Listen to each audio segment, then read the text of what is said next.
Hey guys, welcome back to my channel. So landing your first internship can be a bit tricky, especially if you don't have any experience. There's always the dilemma, how am I supposed to have experience if this is my first internship that I'm applying to? I definitely know what that's like, so stay tuned because in this video I'm going to be sharing 4 ways in which you can land an internship even if you don't have any experience.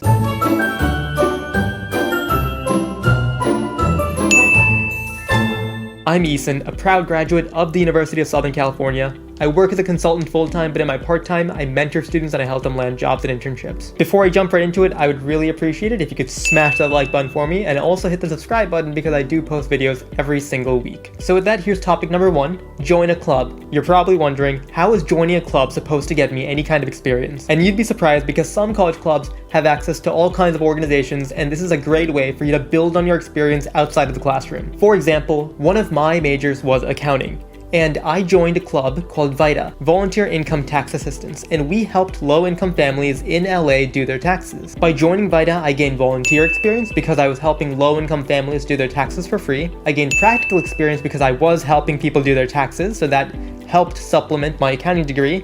And I also gained leadership experience just by being part of the organization. If you're interested in consulting, I've heard consulting clubs do pro bono work with local organizations, and this is a great way for you to build on that consulting experience because you can work on projects which you can list on your resume, and you'll have a lot to show for and talk about in your interviews. Next, by joining a club, you also gain access to a larger network. Did you know that 30% of hires are actually from referrals? And I can't stress this enough, with all the competition there is already, you need to build your network from the get-go so that you can increase your chances of landing a job. The last point for college clubs is leadership experience. And I touched upon this earlier. Your resume will be broken up into work experience, volunteer and leadership experience, and maybe interests and skills. And by joining clubs, you can gain leadership experience which you can add onto your resume. Point number 2, get a work study or a student job. You may have to get an unpaid role, and you may not be the most fond of your first internship or job or whatever it is, but it won't always be like this. The first job that you do probably won't be your favorite, but again, this is just supposed to be to build your resume so that you can eventually get into the job that you want to have or work for the company that you want to work for. For my freshman year's internship, I drove 45 minutes one way and the pay was $14 an hour. And also, I wasn't the most fond of my internship either. But the next summer's internship was my first internship with Workday, and that paid me $28 an hour, and my drive was 15 minutes one way. So sometimes you just have to get through the grind so that you get to where you want to be. And also, by having a work study or student job, you can also potentially have a recommendation from your supervisor. A lot of internships and job applications will require you to have a reference on your application because they want to see exactly how credible you are. And lastly, of course, you build your work experience, and this is the point I'm trying to drive home.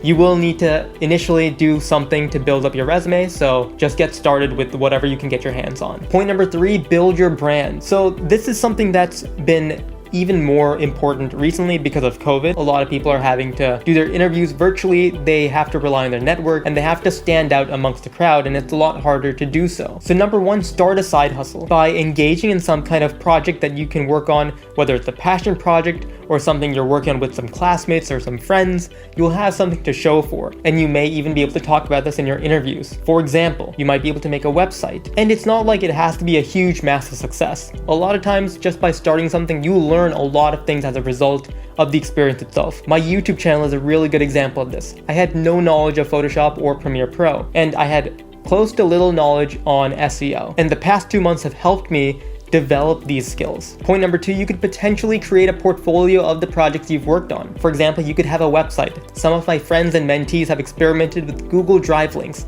where they attach presentations and all kinds of things they've made using Illustrator or InDesign and different projects they've worked on in the classroom in this Google Drive link to then give it to the recruiter or hiring manager for them to then look into what you've done and accomplished. And lastly, your LinkedIn profile. This may seem obvious, but having a LinkedIn presence is really important. I know friends and people who have actually gotten internships and jobs from LinkedIn alone. The recruiters themselves reached out to these people, and that kicked off the interview process and ultimately led them to having a job. So try to have 500 connections, try to have your referrals on there. If you want, you can experiment with posting regularly. All of these will help you establish some kind of presence online. Remember that before any interview, your interviewer is going to be looking you up on Google. And the more active you are on LinkedIn, the higher your name will show up in search. And lastly, take relevant classes that you can add to your resume and title it as relevant coursework. This is something I see a lot of my freshman and sophomore mentees do because they don't have a lot of experience. If you're applying to a marketing internship, then you want to make sure you've listed the marketing classes you've taken. Because you're a freshman or a sophomore, people will understand if you don't have a lot of experience,